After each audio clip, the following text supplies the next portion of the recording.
네, 화학공정 제어 세 번째 주 강의 시작하겠습니다. 오늘은 데버깅 제어 모드에 대해서 알아볼 건데요. 음, 먼저 이제 비례 제어입니다. 이제 제어 모드가 몇 가지가 나오냐면 이제 비례 제어, 그다음에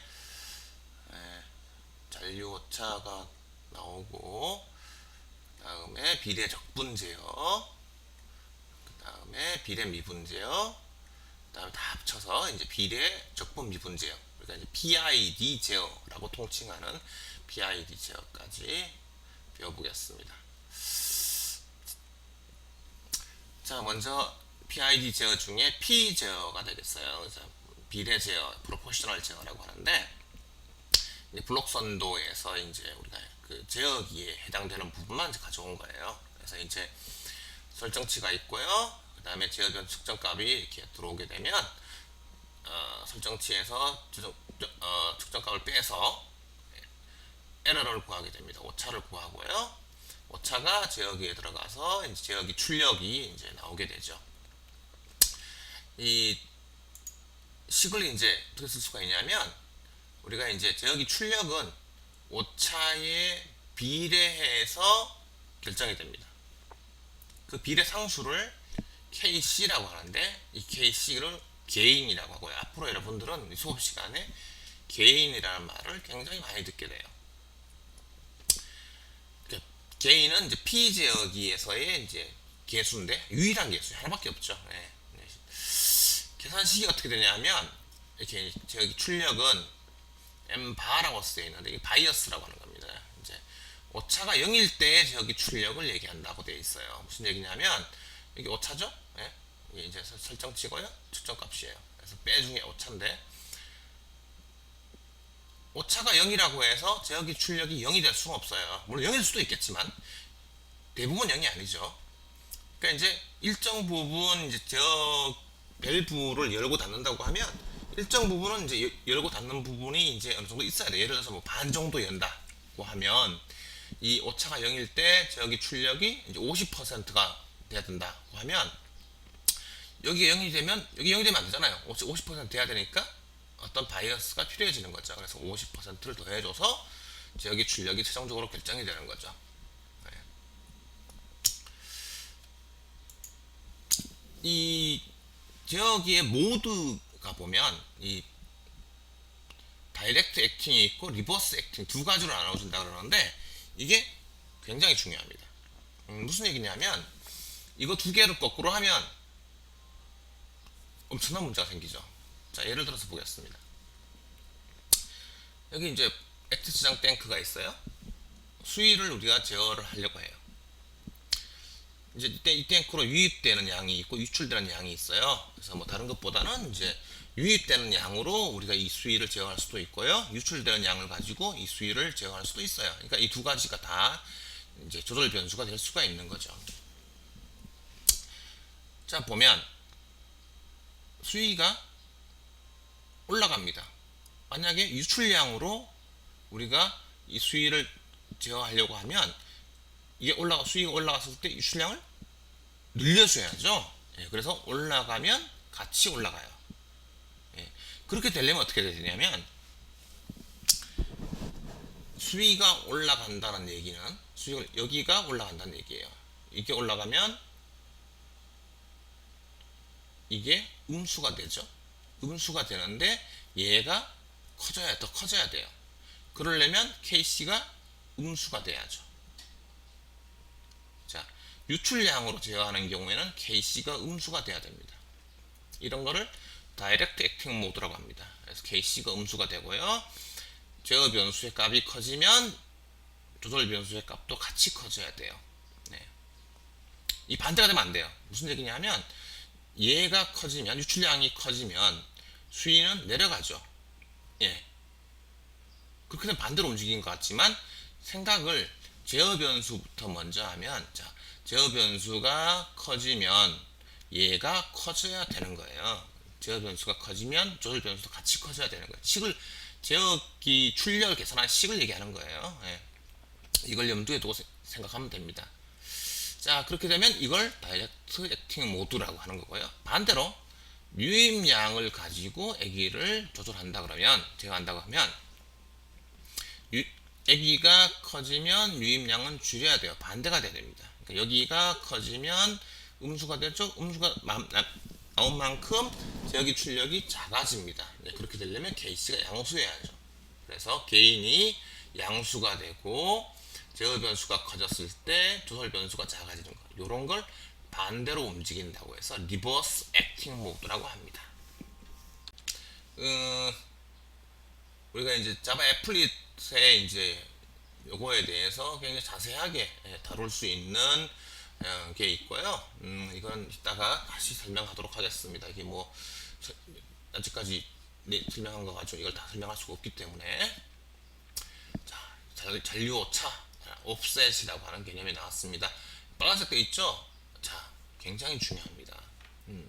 공정제어를 설명하는 중요한 용어 중에 하나고, 수많은 이제 뭐 기사 시험이나 뭐 여러 가지 시험, 공무원 시험, 뭐 이런 시험들에서 굉장히 중요하게 다루고 있어요. 자, 여기 이제 앞에 우리가 이제 공정제어 개념을 얘기할 때 사용했던 열교환기가 공정이 있다고 쳐요. 자,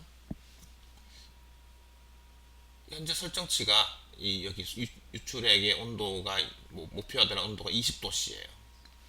이때 여기 수증기 조절 밸브의 열림 정도는 얼마가 됐냐면 50%. 여기 50% 열리면 이게 쫙 들어가서 여기 20도씨 딱 맞춰주는 그런 거라고 생각하면, 바이어스가 이제 50%가 돼줘야겠죠. 오차가 0이면 저기 출력이 50%가 돼야 되니까 이런 식이 되는 거예요. 그래서 이제 바이어스가 50%고 오차가 0이고, 그러니까 저기 출력이 50%딱 맞아 떨어지는 거죠. 이게 이제 뭐 외란으로도 뭐 얘기할 수 있지만, 뭐 설정치로 얘기하는 게 훨씬 쉬우니까 설정치로 얘기해 보겠습니다. 뭐 똑같아요. 두 가지나 마찬가지로 잔류오차 생기는데, 설정치가 변화하거나 또는 외란이 변화하거나 간에 상관없이 옵셋이 생기는데, 예를 들어서 설정치가 30도씨로 바뀝니다. 여기 30도씨가 되고 싶어요. 자, 온도를 올려야 되니까 공정을 한번 보면 어떻게 돼야 돼요? 예를 들어서 이 온도가 올라가려면 수증기를 더 많이 보내줘야겠죠?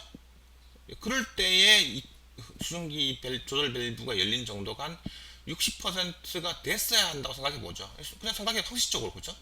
상식적으로 여기 온도가 높으려면 똑같은 양이 흐른다고 봤을 때 수증기가 더 많이 흘러야 되니까 뭐 대충 뭐 60%로 가정해 보죠. 60% 돼야 돼요. 근데 무슨 문제가 있냐면, 이 비제어, 비례 제어 방식에서는 오차가 0인 상태에서 제어기 출력이 60%가 될 수가 없어요. 왜냐하면 여기가 50%고 여기가 개인 곱하기 0이니까 0이잖아요. 그러니까 60%될 수가 없어요.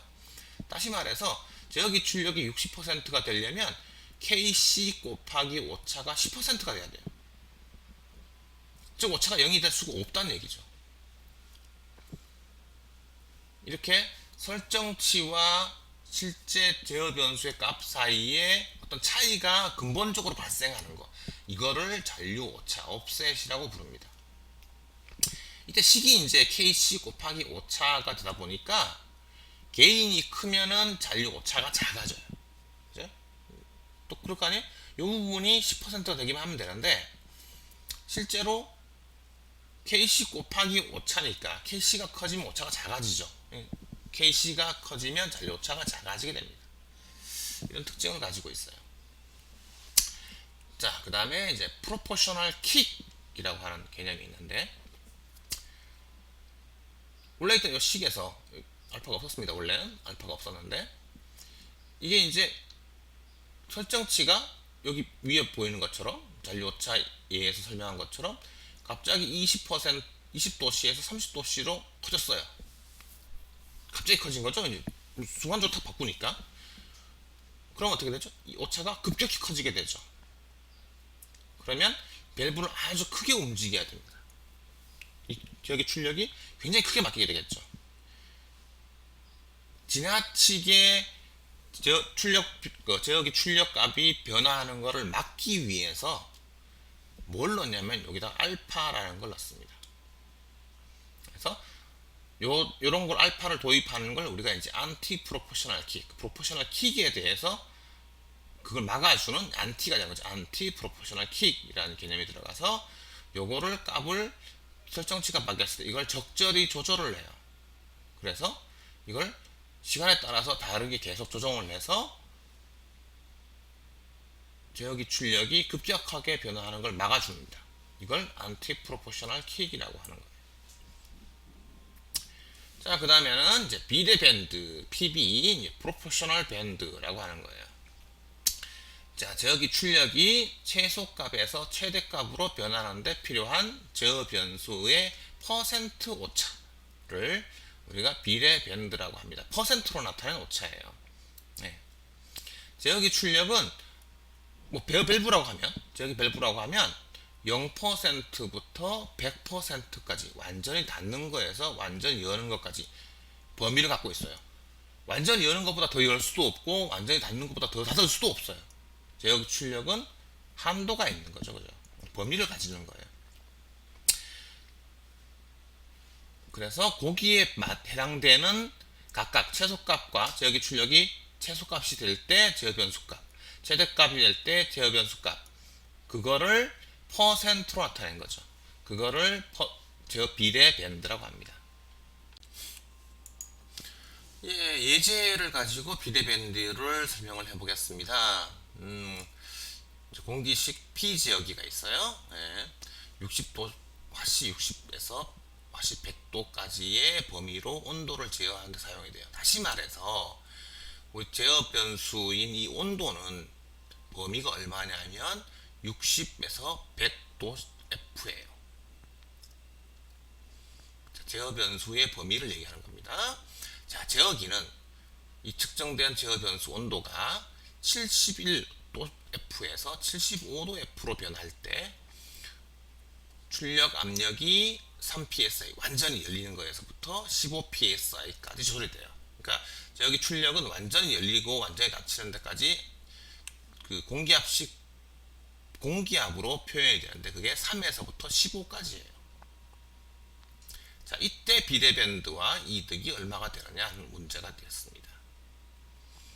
자, 제어 변수의 범위는 총 60에서 100이니까 40이에요. 화씨 40의 범위, 40도 F에까지 범위를 가지고 있어요. 그런데 제어기 출력이 완전히 0부터 100까지 변한, 최소에서 최대값까지 변하는데 그때 필요한 제어 변수의 값은 71부터 75, 즉 차이는 4예요. 그러니까 PB는 10%가 되는 거죠.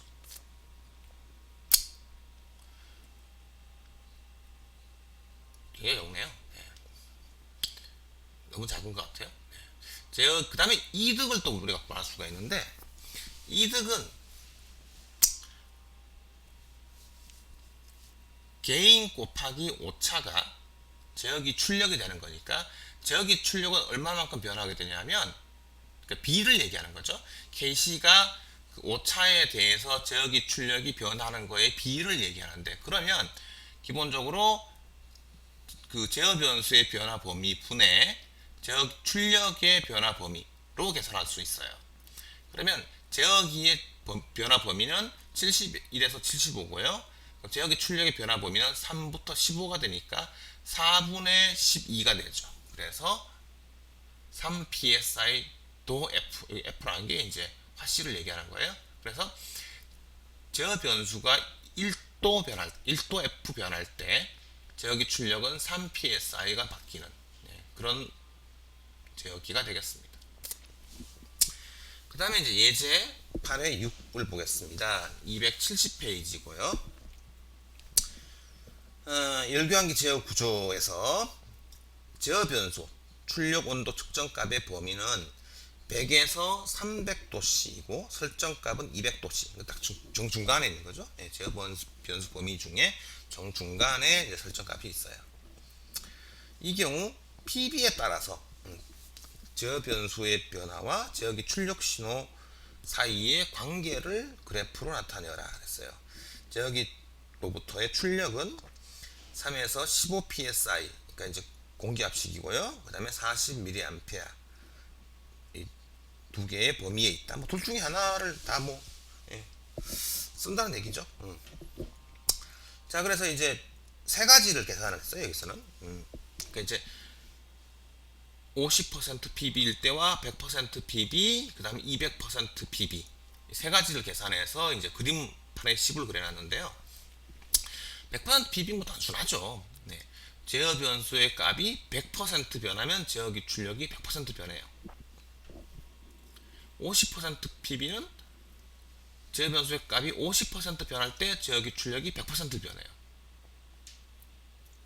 그죠? 네. 그래서 여기가 100%일 때, 여기 출력이 100% 바뀔 때 여기 50% 변하면 PB가 50%가 되고요. 지금 200%도 있는데 200%가 된다는 얘기는 여기가 50% 변하면 여기가 100% 변하죠. 여기가 100%가 되면 여기 200% 그렇게는 안 돼요. 왜냐하면 제어 변수는 200%까지 변하면 안 되니까. 물론 실제로는 이제 제어 변수라고 하는 거는 그렇게 변할 수 있죠. 네. 변할 수 있지만 실제로는 이제 그걸 가정해서 그림을 그리면 안 되고요.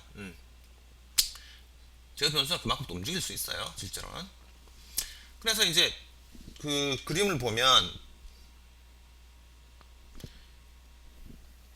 이제 x축이 제어 변수의 범위고 y축이 제어기 출력의 범위인데 그 범위를 양쪽을 대각선으로 이렇게 가르는 선이 나오는 모양.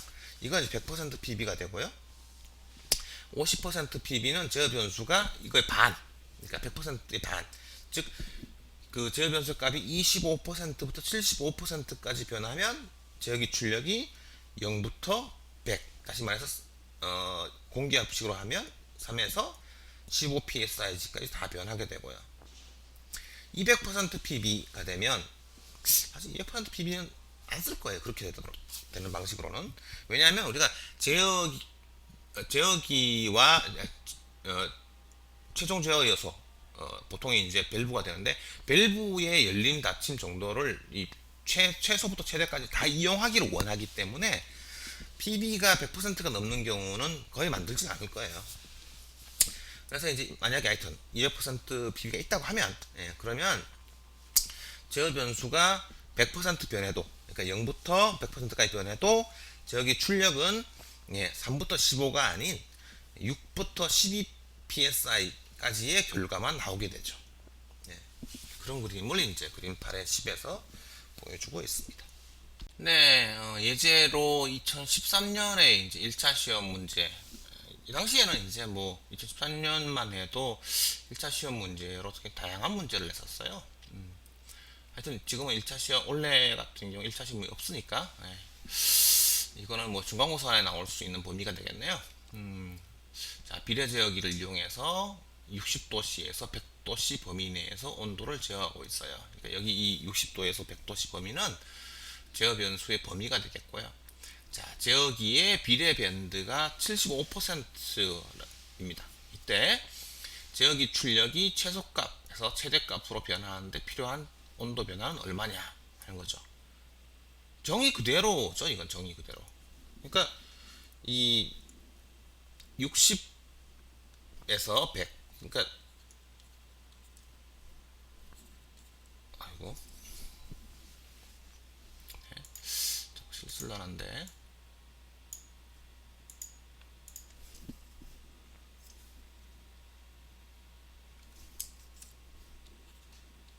자, 이 범위가 이걸 다 이용하면 100%죠.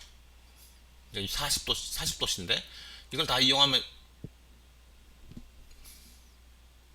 100%인데 요거에 75%라고 그랬어요. 그러니까 40에 75%, 즉 30도씨가 제어기 출력이 최소값에서 최대값으로 변하는데 필요한 온도가 되겠죠. 뭐 너무 정의 그대로의 문제이기 때문에 용어 자체에도 뭐 크게 어려움은 없었던 문제로 이해가 됩니다. 네, 다음 나오는 제 방법은 이제 비례적 분제요. 예. 프로포셔널 인테그랄에서 이제 PI 제어라고 하는 거고요.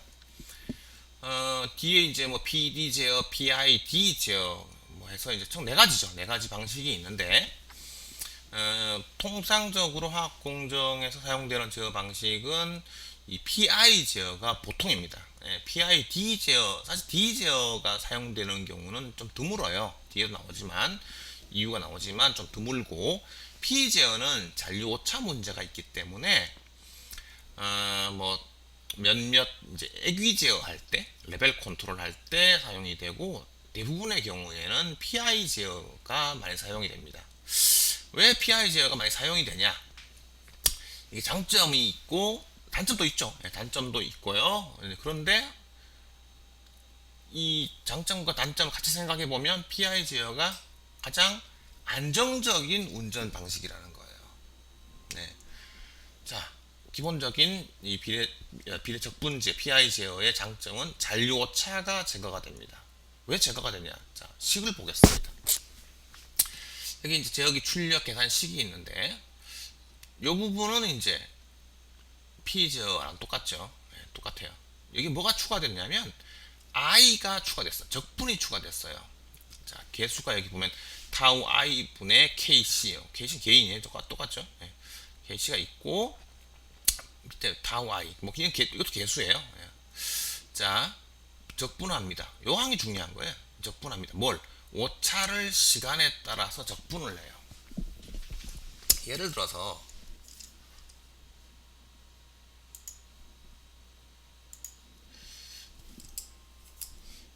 이게 이제 오차를 시간에 따라서 쭉 그렸더니 시간에 따라서 오차를 그려요. 그래서 이게 이제 뭐 여기가 0이라고 해볼까요? 오차가 0인 부분이에요. 그래서 이제 오차가 뭐 커졌다 작았다 하죠. 예. 이렇게 됐어요. 오차가. 그러면 여기서부터 요 시간 여기서부터 여기까지 쭉 적분을 하면 오차가 얼마가 되냐면 예를 들어서 뭐 합이 뭐 1이라고 해보죠. 1. 여기 1이에요.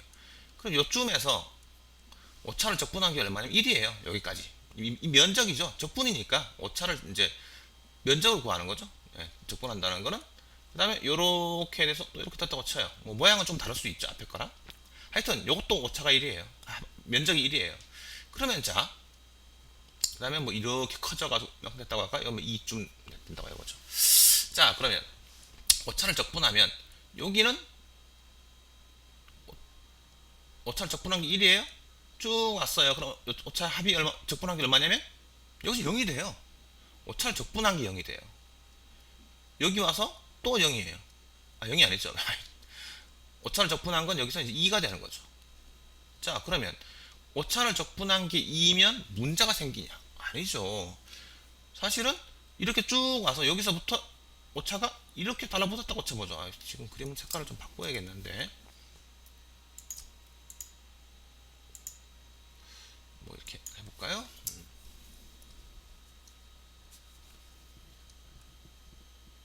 여기 다시 가서 이렇게 됐다고 해요. 자, 오차를 적분한 건 2예요. 똑같이 계속 남아있어요.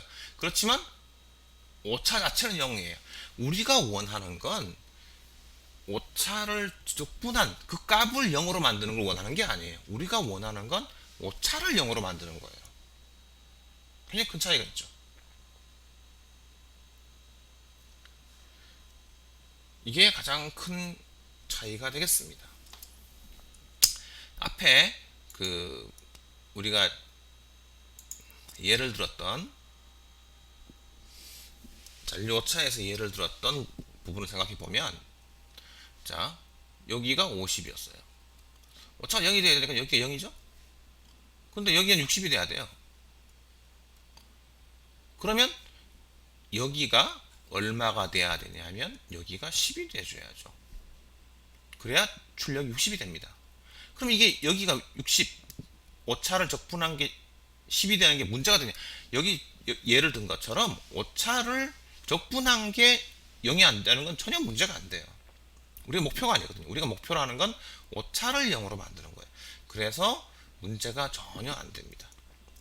즉 i 적분 부분을 추가함으로써 적분항을 추가함으로써 우리는 잔류 오차를 제거를 해버렸어요. 자, 그러면 굉장히 좋은 방법이네. 이제 이걸 끝 아니죠. 단점이 두 가지가 있습니다. 하나는 뭐냐면 개수가 하나 더 커졌어요. 하나 더 생겼어요. 요건데 타우 i라고 하는데 얘는 우리가 적분 시간이라고 하는 겁니다. 인테그랄 타임 영어로 인테그랄 타임이라고도 하고 리셋 타임이라고도 하는 타우 i. 자, 분명히 알아둬야 게 타우 i는 분모에 있습니다. 예, 뒤에 나오는 미분 시간도 또 있는데 미분 시간은 분자에 있어요. 자,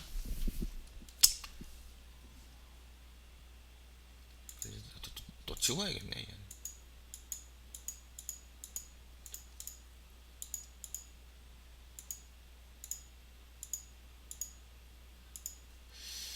자, 보면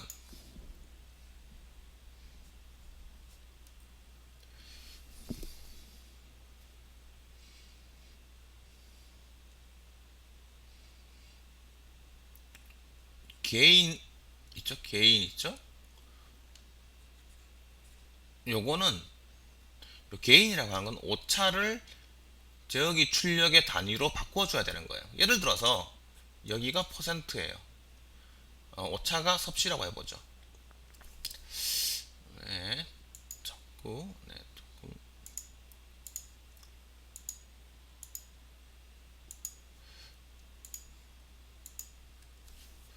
그러면 요 KC는 뭐 하는 거냐면 단위가 퍼센트 나누기 섭씨 이런 단위를 가져야죠. 그럼 섭씨 없어지고 퍼센트가 나와서 단위가 맞아요. 그럼 자 여기 얘가 요 KC가 퍼센트 나누기 섭씨의 단위를 가져요. 오차 얘는 섭씨의 단위를 가져요. 자, 그러면 시간에 따라 적분을 했으니까 얘는 시간의 단위를 가져요. 예를 들어서 뭐 초라고 해보죠. 초의 단위를 가져요. 그러면 요 항 타우 i 분의 kc 인테그랄 edt 이 전체 항의 단위는 뭐가 돼야 되냐면 퍼센트가 돼야 되거든요. 자,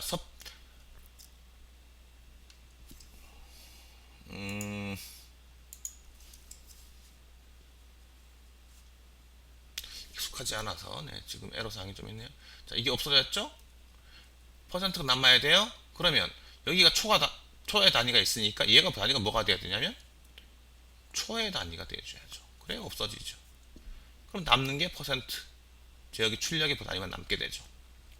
그래서 타우 i 적분 시간은 용어 자체에서 나오는 것처럼 타우 i는 시간의 단위를 가져야 됩니다. 자, 분모에 있는 이유는 시간의 단위를 없애기 위해서 분모에 타우 i 적분 시간이 있는 거예요. 자, 타우 i는 나오죠? 타우 i가 무한대가 되면 얘가 무한대가 돼요. 그러면 이거 전체의 값이 0이 되죠. 그러면 P0와 완전히 똑같아지게 됩니다. 그럼 자, 진동이 생긴다고 했는데 왜 진동이 생기냐? 자, 똑같은 그림이에요. 여기가 이제 오차가 0이 되는 부분이라고 하면 오차가 이렇게 커졌다가 0이 딱 됐어요. 그러면 이 식에서 여기가 0이 됐으니까 저기 출력이 그 바이어스만큼 돼서 그대로 끝나야죠. 근데 무슨 일이 생기냐? 이 적분항이 영향을 미칩니다. 그래서 딱 끝나는 게 아니라 이게 약간 내려가려고 하는 경향이 생겨요. 조금 더 지나가죠. 제어변수 지나가요. 그랬다가 내려가는 게 좀 잘못됐다는 걸 알고 다시 위로 올라가죠. 이게 이런 식으로 됩니다. PI 제어는 바로 끝나지 않고 진동이 생겨요. 뭐 때문에? 적분항 때문에. 이런 식으로 되는 거예요. 그래서 이제 이런 식으로 진동이 생겨요. 근데 이거를 타우 i를 키워버리면 타우 i를 증가시키게 되면 거의 비례 제어에 가까운 모양이 되면서 이렇게 돼서 진동이 많이 줄어들게 돼요. 다만 무슨 문제가 생기냐면 제어가 잘 안 되죠. 적분항이 영향을 적게 미치게 되죠. 얘가 커지게 되면 전체적으로 얘가 작아지니까, 적분항이 작아지니까 제어가 빨리 안 되고 천천히 돼요. 늦게 돼요. 늦게. 이렇게 제어 변수가 많이 변화한 다음에야 천천히 오게 되죠. 즉 타우 i를 작게 하면 이렇게 제어 변수가 빨리 응답을 보여요. 그래서 빨리 제어 변수가 설정치 값으로 가지만 대신에 이렇게 설정치 값을 지나가서 이렇게 진동이 생기게 된다는 거죠. KC가 커지게 되면 반대예요. 지금 이쪽 이렇게 되는 건 이제 적분 시간이 커지는 거, 이렇게 되는 게 이제 개인이 커지는 거예요. 개인이 커지면 식에서 볼 수 있는 것처럼 응답이 빨라지죠. 응답이 빨라지게 돼요. 근데 진동이 생기고요. KC를 작게 하면 이런 식으로 비례 제어에 가깝게 되면서, 물론 이제 이렇게 되어도 적분 시간이 있기 때문에 진동 완전히 없앨 수는 없어요. 진동이 크냐 작냐의 문제만 있는 거죠. 자, 리셋 와인드업, 그 다음에 인테그럴 와인드업이라고 하는 용어가 있습니다. 이것도 빨간색이죠. 굉장히 중요한 용어 중에 하나입니다. 이걸 막는 이런 현상이 있고요. 적분 제어에서 이런 현상이 있고, 이걸 막는 게 이제 안티 리셋 와인드업이라고 하는 겁니다. 와인드업은 뭐냐? 제어기가 포화된 뒤에, 그러니까 최소 출력 또는 최대 출력인 경우에도 적분이 계속 이루어져서 오차의 부호가 반대가 되어도 제어 출력에 영향을 못 주게 되어서 오버슛이 발생한다. 자, 오버슛이라는 게 뭐냐면 이렇게, 자, 요렇게 이제 여기 오차예요. 오차가 0인 부분이죠. 그래서 얘가, 자, 문제가 생겼어. 이제 제어가 이루어지면 다시 이제 꺾어지죠. 얘가 오차가 작아져요. 그래서 오차가 딱 됐는데 이거를 설정치 값을 지나가요. 이걸 오버슛이라고 하는 거예요. 그대로 끝나야 되는데 여기서 0이 되면 오차가 0이 됐으니까 더 이상 제어가 커지지 않고 더 이상 오차가 변하지 않고 그대로 끝나줘야 되는데 이게 지나가서 이렇게 갑니다. 이게 여기보다 처음에 오차가 났을 때보다 끝이 작아져야 되는데 이게 커져요. 이렇게 이런 오버슛이 생기는 거, 이런 거를 우리가 큰 오버슛이라고 하는 거고요. 실제 얘 같은 경우에는 상당히 문제가 되는 경우가 있어요. 이게 뭐 이제 공정마다 다르고 하기 때문에 뭐 일반적으로 얘기할 수는 없지만, 아무튼 자, 이게 예를 들어서 한번 설명해 보겠습니다.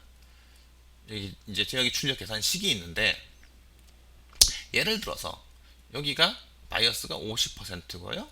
오차 부분이, 그러니까 이제 비례 부분이죠. 비례 부분이 25%예요. 적분 부분이 25%예요. 적분했더니 이 부분 다 합쳐서 25%. 예를 들어보죠. 그러면 50, 25, 25. 최소 100이에요. 자, 최대 출력이 100%예요. 최대 출력이 100% 됐으니까 더 이상 이건 뭐라냐면 포화되었다, 세츄레이션 됐다 그럽니다. 포화된 상태예요. 자, 그럼 이 상태 최대 출력을 제어 밸브가 최대 출력을 내고 있는데도 불구하고 오차가 같은 방향이에요. 예전에 오차가 같아. 시간이 흐릅니다. 요 하슬pen 시간이 흐른다는 걸 얘기하는 거예요. 시간이 쭉 흐르면 무슨 일이 생기냐?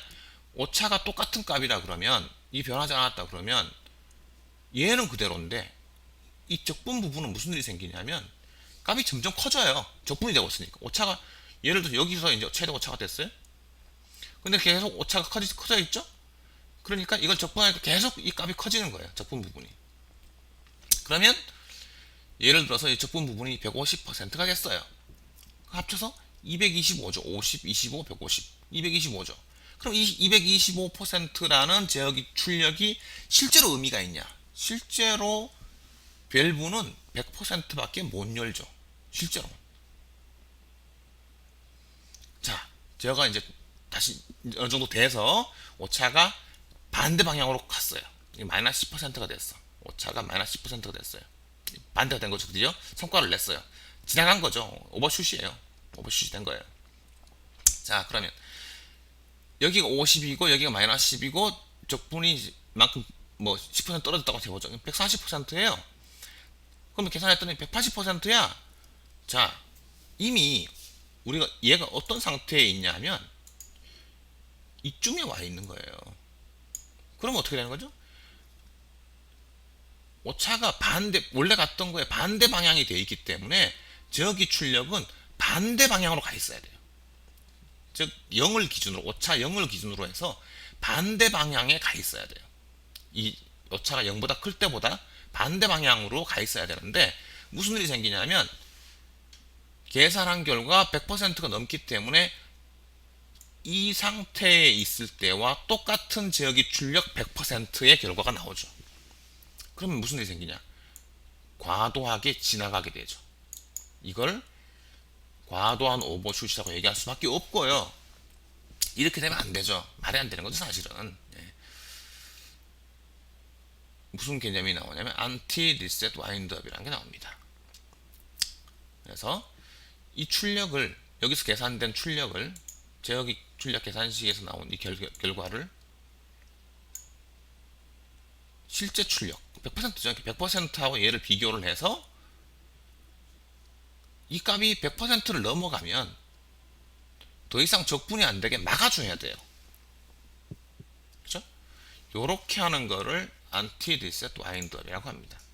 그냥 계속 무조건 적분을 하는 게 아니라 제어기 출력을 봐서 제어기에서 나오는 계산 결과를 보고 그거를 가지고 다시 적분을 막아주는 이런 식의 기능을 해야 된다는 거죠. 네, 다음은 미분 제어에 대한 설명인데요. 예, 다람쥐가 나오죠. 뭐 다람쥐 아닌가요? 다람쥐 같아요. 자, 이 다람쥐는 뭐 얘기를 하죠? 뭐라 그래요? 인테그랄 말고 딜리버티브가 필요해. 미분이 필요해. 뭔 소리냐? 얘 어떻게 됐어요 지금?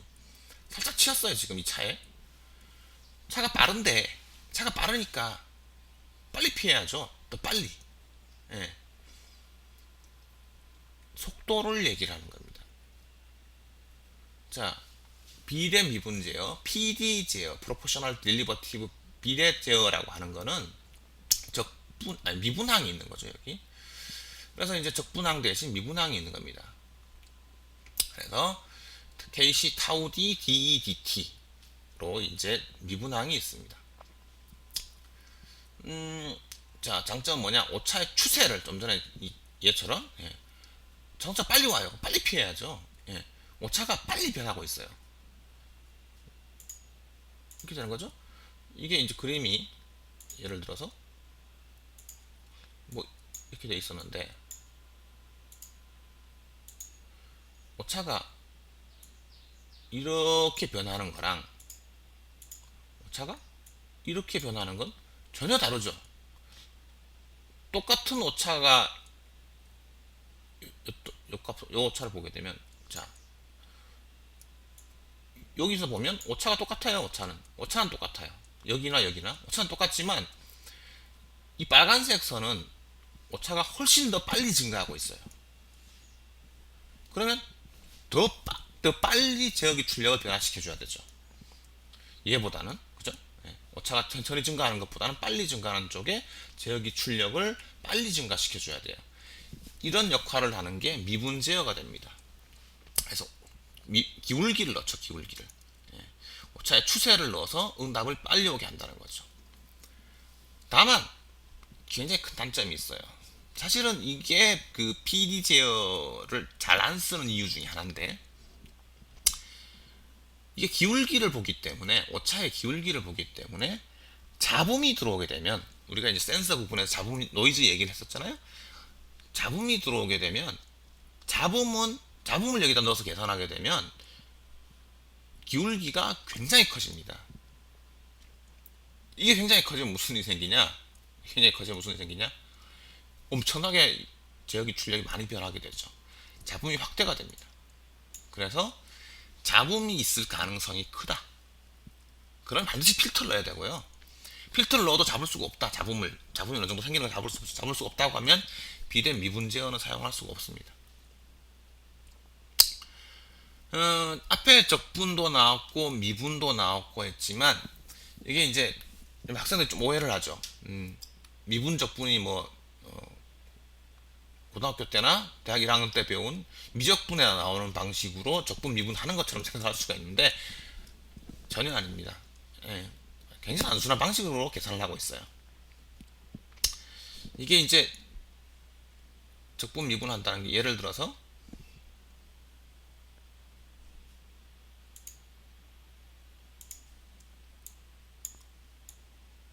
자 시간이 뭐 1일 때, 2일 때, 자, 3일 때 이렇게 보겠습니다. 요때마다 한 번씩 뭐 초라고 할 거야? 1초, 2초, 3초. 자, 1초일 때 제어 한 번 하고 2초일 때 제어 한 번 하고 3초일 때 제어 한 번 하는 거예요. 오차가 여기서는 뭐 예를 들어 1입니다. 여기서는 뭐 그냥 1.5라고 할까요? 여기는 뭐 3쯤 된다고 해보겠습니다. 자, 적분은 어떻게 하냐? 적분은 면적을 계산하는 거죠. 그래서 요 1부터 2 사이의 면적을 구한다 그러면 오차가 0.5고 시간이 1이니까 적분은 0.5예요. 시간 차의 차이 곱하기 오차의 차이를 곱하면 되는 거죠. 면적을 구하는 거니까. 그죠? 그 다음에 요 사이의 면적은 2부터 3 사이의 면적은 1.5고 1이니까 1.5죠. 네, 여기 사이에 적분하면 1.5고 그런데 이 앞에서의 적분한 값 0.5를 더해줘야 되기 때문에 2가 되죠. 시간 3일 때는 적분이 2가 됩니다. 자, 미분은 얼마가 되냐? 시간 1일 때 미분 값 계산 못해요. 네.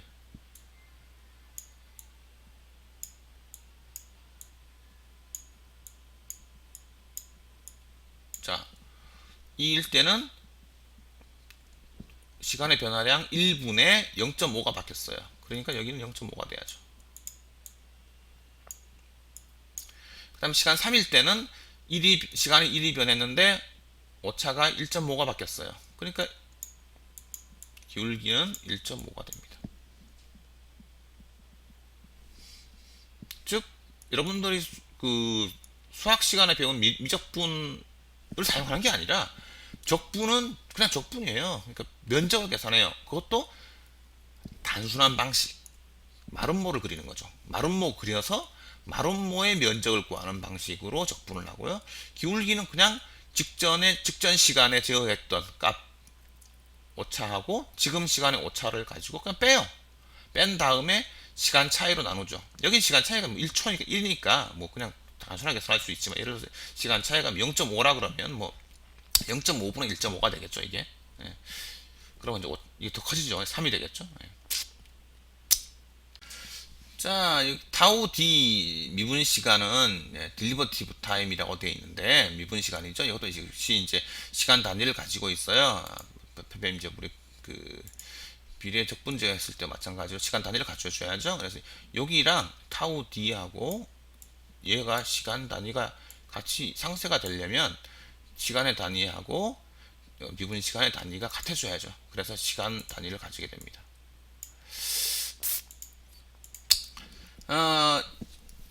이런 특징이 있어요. 미분 시간은 그 자체가 아주 작을 때는 미분 시간을 약간 키워주면 오히려 진동이 적어져요.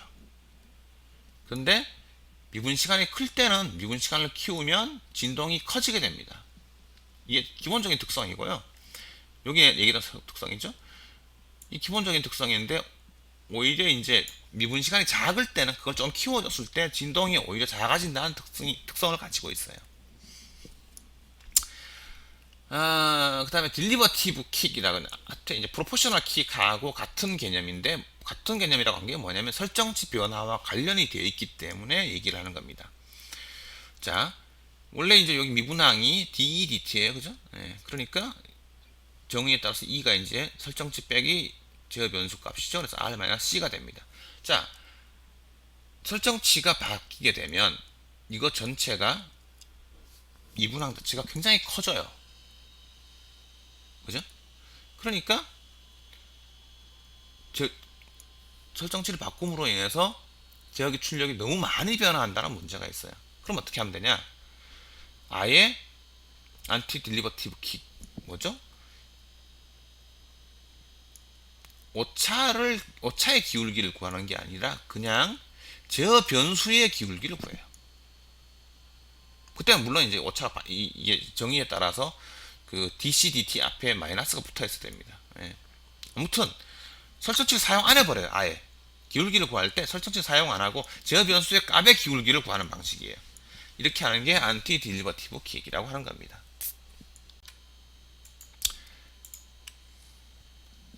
조금 좀 지워야겠네요. 네. 네. 자, 이제까지 설명했던 걸 다 합친 개념. 네, 그게 이제 PID 제어기라고 하는 겁니다. 비례 적분 미분 제어다. 그래서 이제 바이어스 있고요, 비례항 있고, 적분항 있고, 미분항 있고. 자, 이렇게 해서 제어기 출력을 계산하는 거고요. 뭐 과거 시험 문제 한 번씩 뭐 나중에 볼 기회가 있을 거예요. 보면 굉장히 시험 문제를 많이 나옵니다. 이식 자체를 써야 됩니다. 똑같이. 네, 이식 자체를 외워달라는 뜻이에요. 이식 자체를 그대로 쓰고 각 항의 의미를 그리고 항만 얘기하는 게 아니죠. 여기 나오는 각각의 개수들의 의미를 쓰라고 하는 게 이제 보통 시험 문제로 나오고요. 공정제어 배웠으면 뭐 이식은 당연히 쓸 줄 알아야겠죠. 예. 그냥 외우고 있어야 됩니다. 자, 다음은 2013년 중간고사에 나왔던 문제가 되겠습니다. 1차 발열 반응이 일어나는 반응기가 있어요. 여기에. CSTR처럼 생겼네요. 네. 여기서 이제 그 A가 B로 되는 반응이 일어나요. 네. 자, A가 들어가고 이제 반응의 결과 이제 생성물 B가 생기고요. 그럼하고 미반응된 반응물 A가 같이 나가는 뭐 그런 구조네요. 자, 발열 반응이 일어나니까 냉각수를 넣어서 이 반응기 전체를 냉각을 시킵니다. 이런 반응기예요. 자, 액위를 제어하기 위해서 반응물의 공급 유량 제어 밸브가 조절되고 여기 밸브가 다시 달려있다는 얘기죠. 그죠?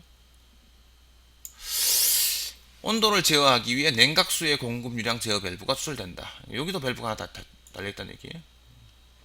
이놈은 온도, 요놈은 액위 이렇게 연결되어 있다는 얘기예요. 자, 액위 제어기와 온도 제어기의 모두는 각각 다이렉트 액팅 또는 리버스 액팅 중 무엇이어야 하고 그 이유는 무엇인가?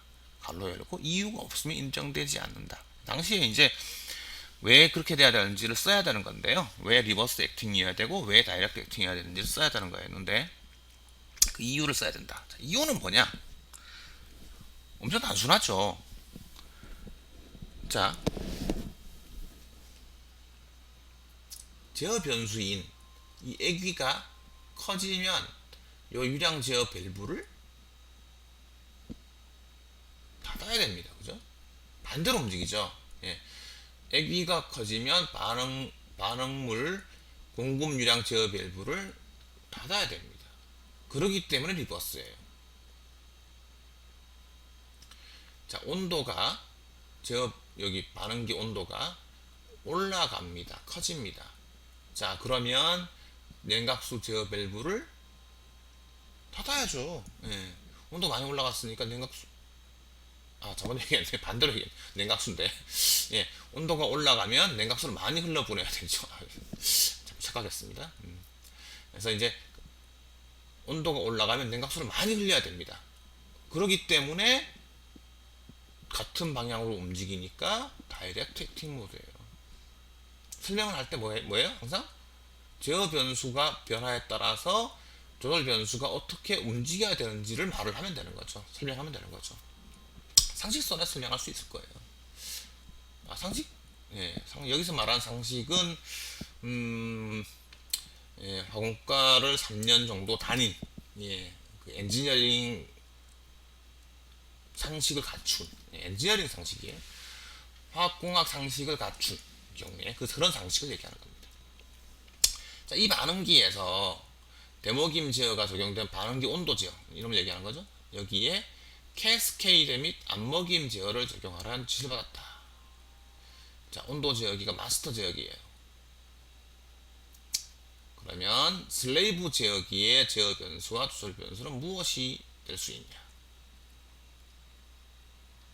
자, 캐스케이드 이걸 문제를 풀기 전에 여러분들이 이걸 생각을 해봐야 됩니다. 이걸 동영상을 중단을 시키고 생각을 한 다음에 그 다음에 강의를 들어야 돼요. 좀 전에도 얘기를 했었어야 되는데 잊어버렸네요. 그러니까 앞으로도 이제 여러 가지 뭐 예제를 풀게 되면 동영상을 바로 보지 말고요. 실제로 그 오프라인 강의를 할 때는 담당 교수가 이제 시간을 줘요. 여러분들에게 생각할 시간을 주고 뭐 질문을 던지기도 하고 뭐 하게 되는데 이거 동영상 강의니까 지금 뭐 그런 시간을 비울 수는 없고요. 여러분들이 알아서 이제 동영상을 중지를 시키고 생각을 한 다음에 강의를 들어줘야 됩니다. 좀 더 잊어버려서 아무튼 네, 캐스케이드 제어를 한다 그러면 뭐 뻔하죠. 뭐 여기서 할 수 있는 온도 제어기가 마스터 제어기인 캐스케이드 제어라 그러면 이 슬레이브 제어기의 제어 변수는 하나죠. 네, 하나밖에 없을 거예요. 냉각수의 유량이죠. 왜냐하면 밸브를 연다고 해서 그만큼 냉각수가 유입되는 게 아니죠. 그만큼 딱 맞춰서 되는 게 아니니까 여기 슬레이브 제어기의 제어 변수는 냉각수의 유량이 될 거고요. 조절 변수는 이제 위하고 똑같죠. 예. 여기 있는 제어 밸브의 열림 정도가 냉각수 공급 유량 제어 밸브의 열림 정도가 조절 변수가 될 거예요.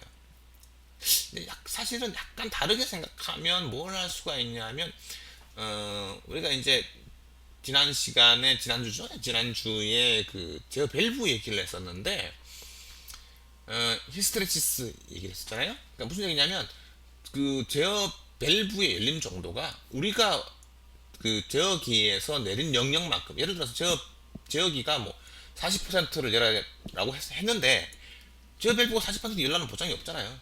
예. 유량을 얘기하는 게 아니라 오프닝이 스템 움직이는 정도가 스템이 40% 맞게 움직여야 되는데 그렇게 열린다는 보장이 어디 있어요? 예. 다른 뭐 히스테레시스도 이유가 될 수 있고 여러 가지 이유로 안 움직일 수도 있지, 덜 움직일 수도 있잖아요. 많이 움직일 수도 있고. 그렇기 때문에 사실은 이 제어 변수가 뭐가 또 될 수가 있냐면 이 밸브의 열림 정도 얘 자체가 이제 제어 변수가 될 수도 있어요. 물론 그 경우에도 저절 변수는 똑같죠. 예. 자, 안먹임 제어를 한다. 측정 변수가 무엇이 될 수 있냐? 뭐 이제 안먹임 제어기의 측정 변수는 외란을 얘기하는 거죠. 항상 안먹임 제어기의 측정 변수 외란을 얘기합니다. 이 경우에 온도죠. 이 반응기의 온도에 영향을 미치는 어떤 변수가 뭐가 있냐는 거죠. 뭐 쉽게 생각하면 뭐 반응물의 유량이 될 수도 있을 거고요. 뭐 이게 반응물이 이제 순수한 반응물만 들어간다 그러면 뭐 유량만 외란이 될 수도 있겠지만 얘가 만약 어떤 용매 같은 거에 섞여서 뭐 이렇게 들어온다 그러면 농도가 또 이제 영향을 주죠. 무슨 뜻이냐면 이 반응기니까 얘가 이제 이 반응물의 농도에 따라서 반응 속도가 달라지죠. 반응 속도가 달라지면 발열 반응이니까 그 반응 정도에 따라서 온도가 달라질 거예요. 이 반응기 온도가. 그리고 반응물의 온도도 또 영향을 주죠. 반응물의 온도가 높은 상태에서 들어오게 되면 반응기 온도가 올라갈 거고요.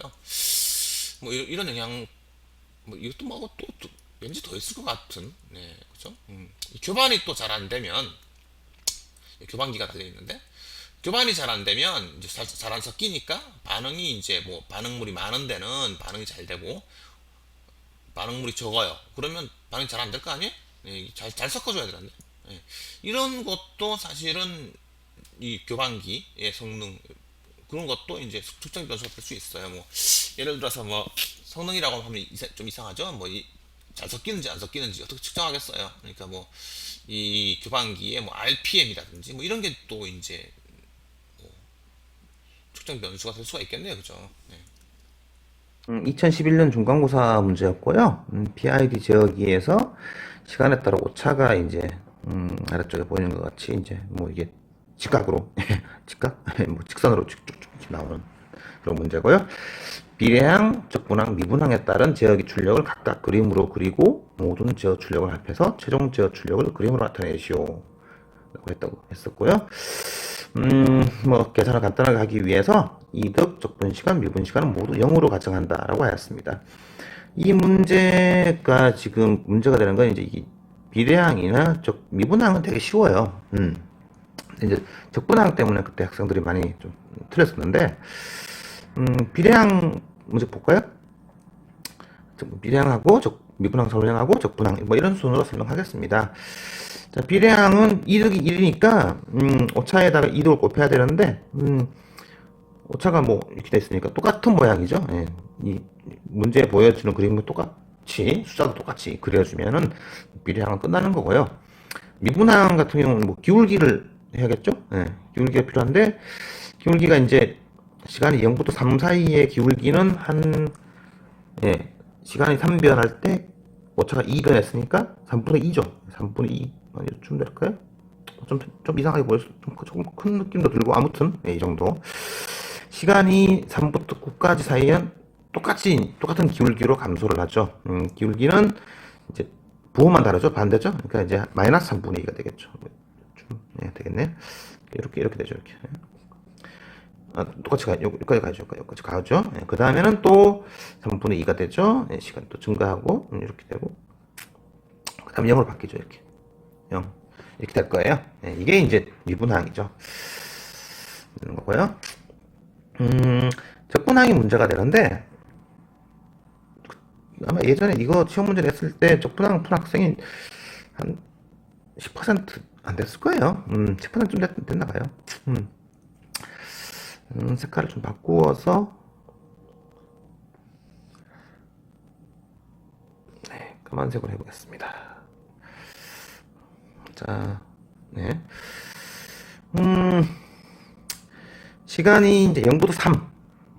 3이 되면 적분값이 이제 3이죠, 그냥. 예, 이제 시간이 3이고 오차는 2니까 곱하면 6이 되고 딱 반이죠. 예, 지금 반 지나고 있으니까 면적이 3이 나오죠. 3이 되는 건 알아요.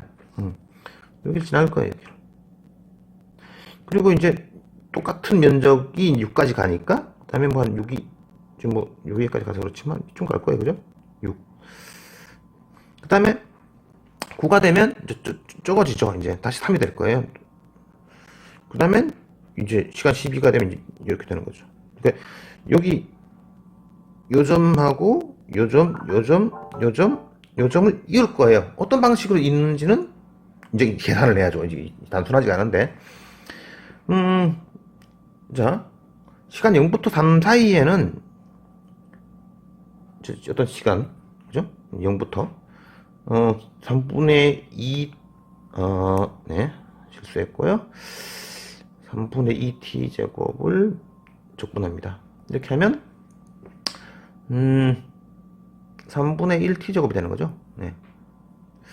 빼기 0이니까 빼기 0은 쓸 필요 없고. 그러니까 이제 3이 되면 이제 시간이 3이 되면 3이 되는 거죠. 그러면 시간이 1일 때는 3분의 1이죠. 네. 그러니까 한 이쯤 될 거예요. 여기가 이제 여기 1이라 그러면 요거보다 적을 거예요. 요쯤. 네? 그러니까 어떻게 되는 거야, 이게? 요런 2차로 가니까 이렇게 커질 거예요, 이렇게. 그러니까 그 시간 1이나 2일 때 한번 계산해 보면 이걸 이제 쉽게 할 수가 있어요. 그 다음에 자, 이 0부터 3 사이는 이미 3, 예, 3. 그 다음에 이제 3부터 6까지, 뭐 사실은 3부터 9까지 하는 건 똑같은데 3부터 9까지는 뭐냐? 0부터, 아니죠? 예, 3부터 9 사이, 예, 앞에 3이 적분한 면적이 있고요. 그 다음에 기울기가 마이너스 3분의 2t가 되고, 그 다음에 4가 있는, 네. 이런 걸 적분하면 되겠어요. 그래서 3 더하기 마이너스 3분의 1 t제곱 플러스 4t를 3부터 뭐 구하지 말고요. 네. 구라고 하지 말고 t가 되겠죠. 네. 그러면 3 마이너스 3분의 1t 제곱 플러스 4t 그 다음에 3을 넣어서 3이 되겠죠.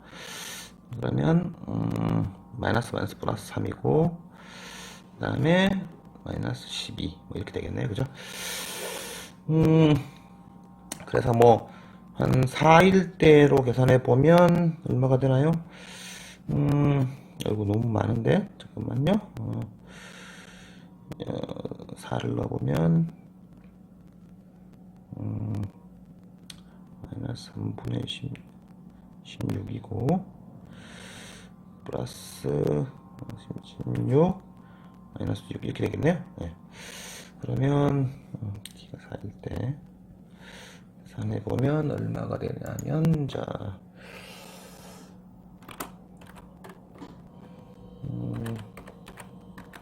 엑셀로 계산하고 있어요. 네. 4.667 이렇게 되네요. 그러니까 한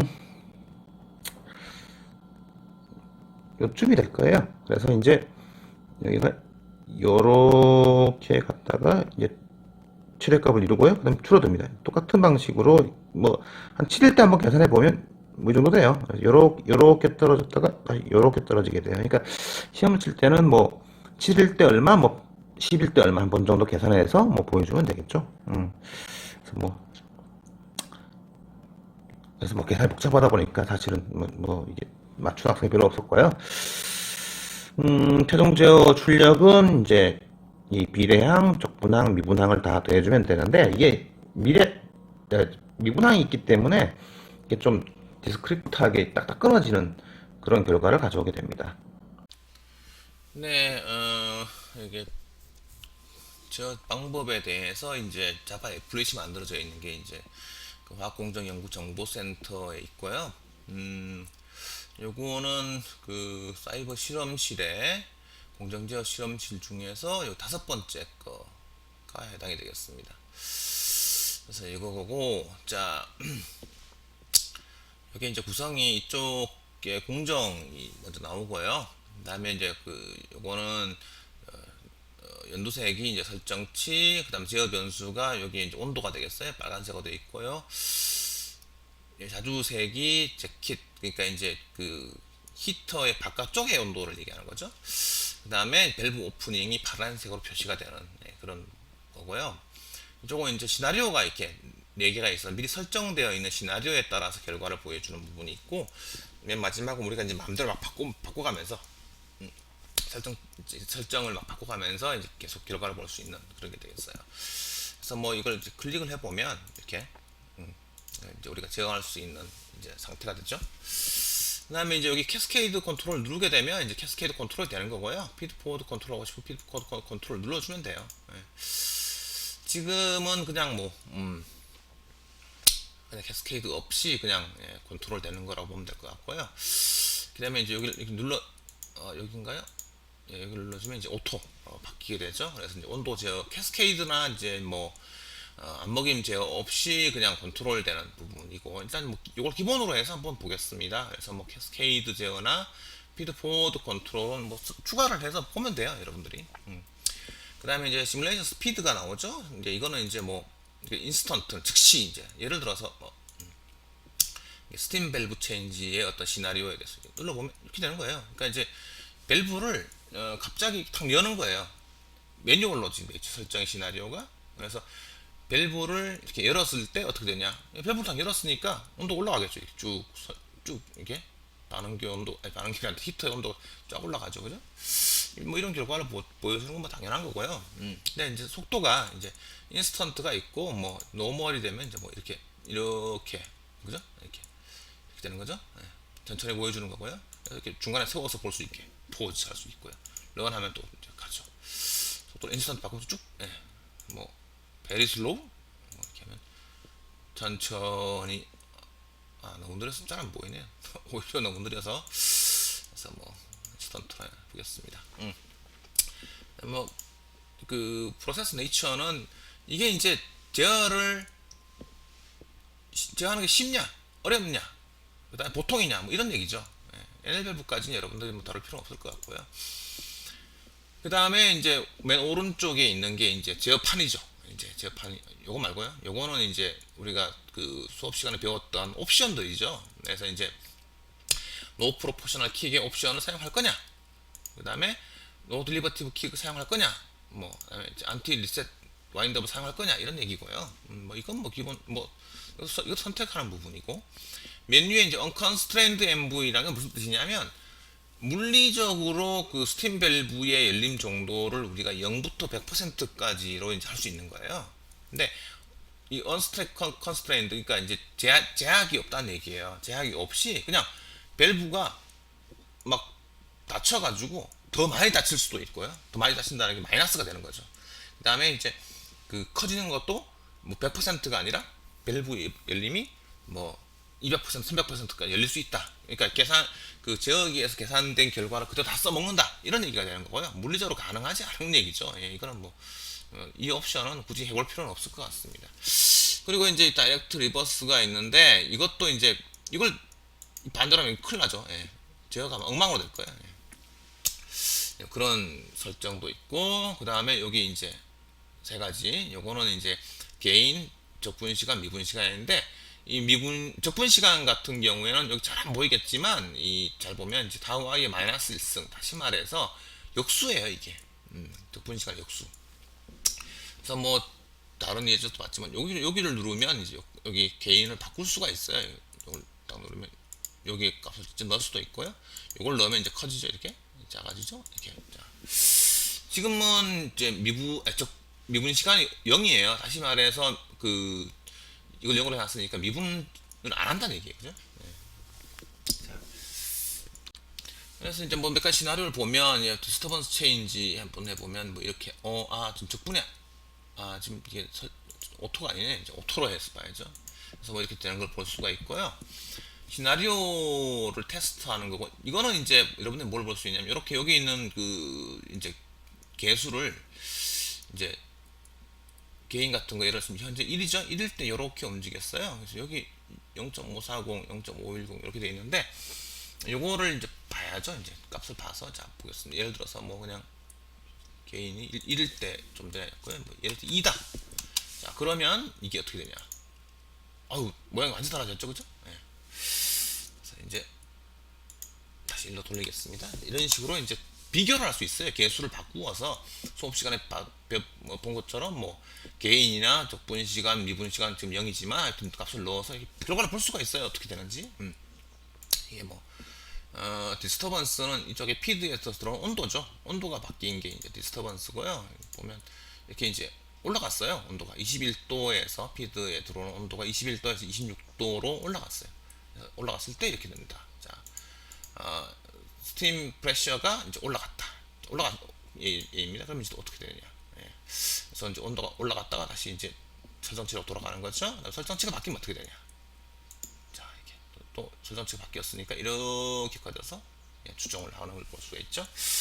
이런 것도 이제 아까 수업 시간에 얘기한 것처럼 예를 들어서 이거 이제 뭐 타우 i를 이제 좀 작게 하고 싶어요. 작게 한다는 얘기는 역수니까 이걸 크게 하는 거죠. 예, 크게 하려면 예를 들어서 뭐 이걸 한 뭐 5 정도가 되면 어떻게 되냐.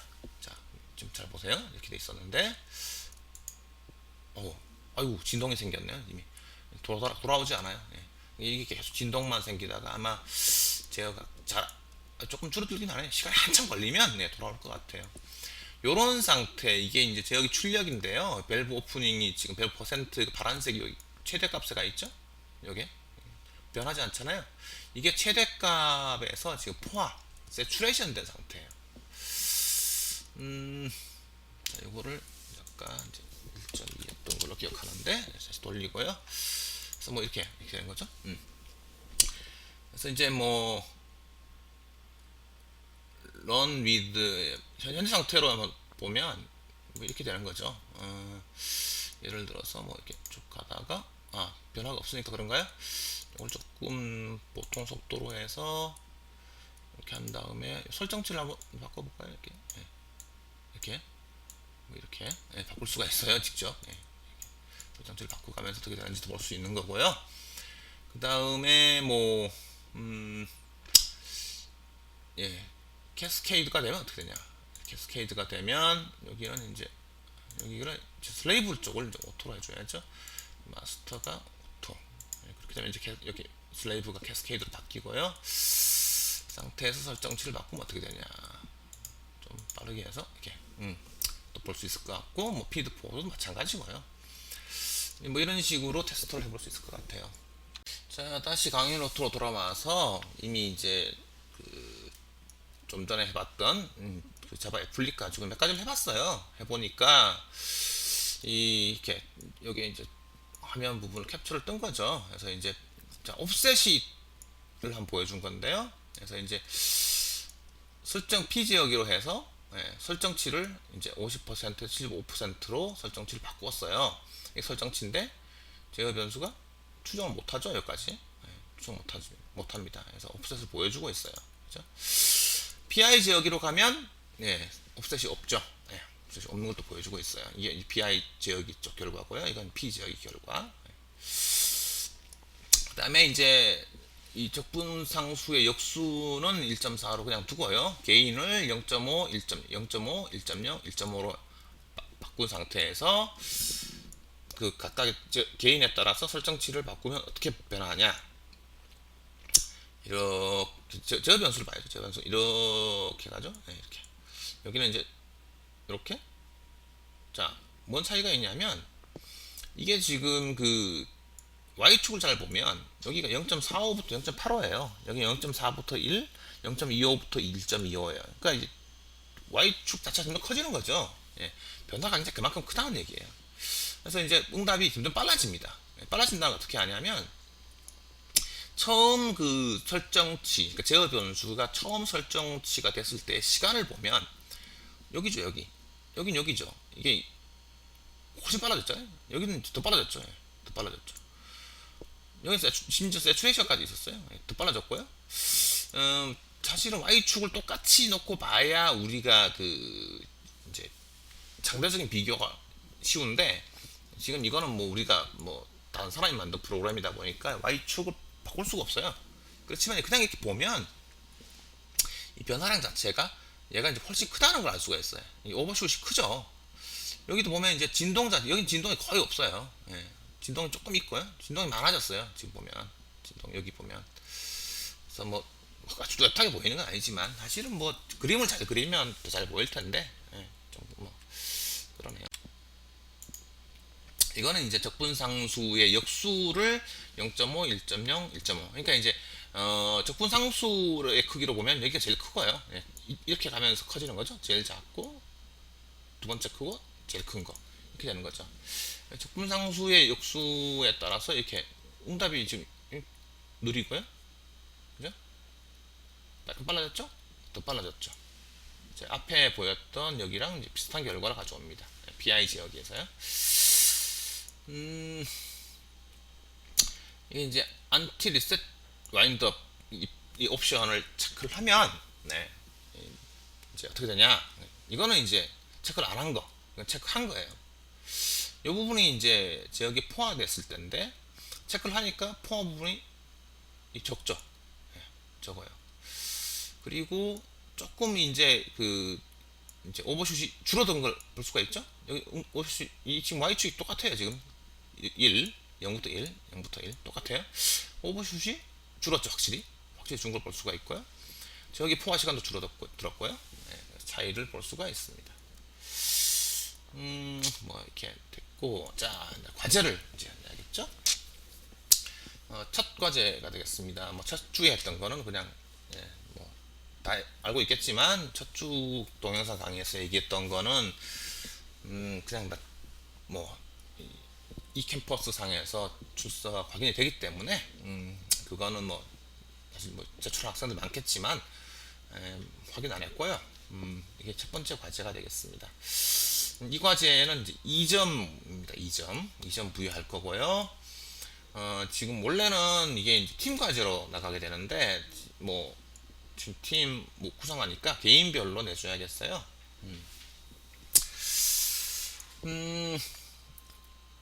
이제 뭐 워드나 아래 한글 파일로 만들어서 이제 출해줘야 됩니다. 제어 엔지니어가 선택할 수 있는 제어 옵션에 따라서 제어 성능이 어떻게 변화하는지 그걸 한건 해주면 되겠어요. 반드시 그래프가 있어야 돼요. 이제 뭐 옵션은 많죠. 뭐 여기 모드도 될 수 있죠. 뭐 BI, BID, BDE까지. 그리고 제어기 개수를 또 바꿔가면서 앞에 나왔던 이런 것처럼 개수를 바꿔가면서 할 수도 있을 것 같고요.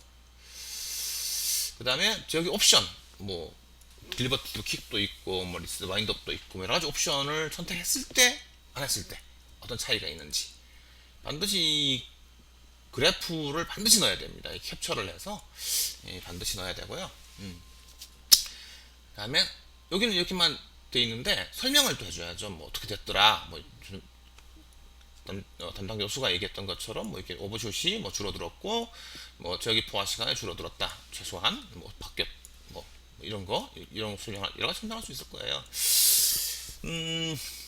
가끔 이렇게 하면 이제 학생들이 여러 가지를 하는 학생들이 있던데 아니 그럴 필요 없고요. 딱 한 건만 하시면 되고요. 충분히 이제 자바 애플리 사용해서 뭔가 해보려고 했다는 것만 인정이 되면 이 점을 부여하도록 할게요. 너무 뭐 이상하게 뭐 표현을 하지 않으면 점수를 부여하려고 합니다. 그러니까 워드나 아래 한글 파일로 하면 되고요. 표지는 필요가 없어요. 그냥 아마 한두 페이지 뭐 가급적 한 페이지로 했으면 좋겠습니다. 한 페이지로 해서 아래 한글 파일이나 뭐 워드 파일로 냈으면 좋겠고요. 그리고 간혹 이제 학생들이 이 화면 캡처를 어떻게 하냐고 물어보는 학생들이 있는데 이게 이제 이게 이제 보통 우리가 윈도우 안에 있는 캡처 도구죠. 그래서 예를 들어서 뭐 이렇게 있다고 하면요. 예를 들어서 여기 딱 누르면 여기 이렇게 선택할 수가 있어요. 이렇게 선택을 하면 여기 들어가요. 이게 이제 JPG로 이제 뭐 하여튼 그림으로 이게 이제 캡처가 된 거고요. 요걸 복사해서 컨트롤 C 눌러서 복사해서 뭐 워드프레스 파일 가서 붙여넣기 하면은 이게 붙어요. 보고서에 넣을 수가 있는 거죠. 이상의 3주차 강의를 모두 마치도록 하겠습니다.